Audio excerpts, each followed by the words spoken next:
संतोष देशमुख हत्या प्रकरणामध्ये धनंजय मुंडेंनाही सह आरोपी करा, मनोज जरांगेंची मागणी। मस्ता चौकला जाऊन गावकऱ्यांशी केली चर्चा। 25 फेब्रुवारीच्या अन्नत्याग आंदोलनावर गावकरी ठाम।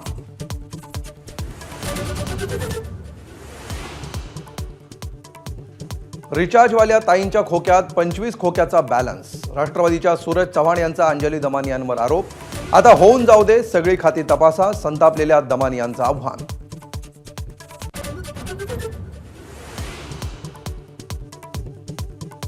नाशिक आणि रायगडच्या पालकमंत्रीपदाचा वाद राज्यात मिटेना। आता तिन्ही नेते अमित शहांना भेटून मार्ग काढायला सांगणार। एबीपी माझाला सरकारमधल्या सूत्रांची माहिती।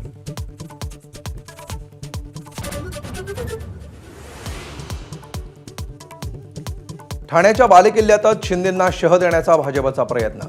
ठाण्यात भाजपचा महापौर व्हावा ही इच्छा असल्याचं आमदार संजय केळकरांचं मत। ठाण्यामध्ये स्वबळावर निवडणुका होणार का याची चर्चा।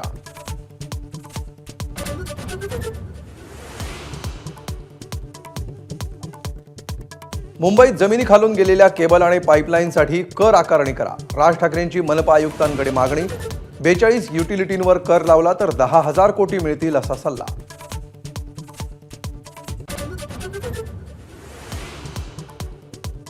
सरकारच्या कॉपीमुक्त अभियानाचा फज्जा।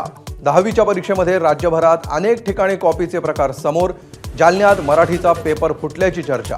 चौकशी करण्याची शिंदेंची घोषणा।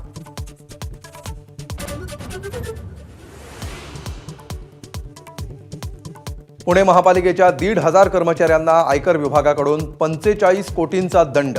दंड वसुलीसाठी कर्मचाऱ्यांचे पगार 2 महिन्यांपासून बंद। टॅक्सची कामं लेखा आणि वित्त विभागाऐवजी बाहेरच्या सल्लागाराला दिली।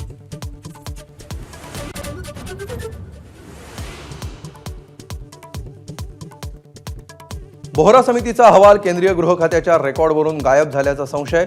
अहवालात राजकीय नेते आणि अंडरवर्ल्ड यांच्या संबंधांवर भाष्य।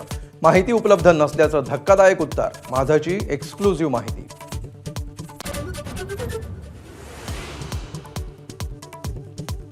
आगामी गणेशोत्सवात मुंबईत पीओपींच्या मूर्तींवर बंदी। कोर्टाच्या निर्णयाचा संदर्भ देत बीएमसीकडून पत्रक जारी। तर मूर्तिकारांनीच पीओपीच्या मूर्ती बनवू नयेत राज ठाकरेंचा सल्ला।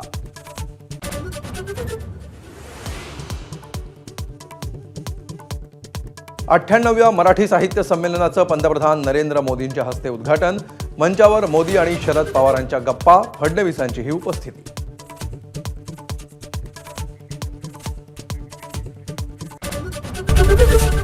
एबीपी माझा, उघडा डोळे बघा नीट।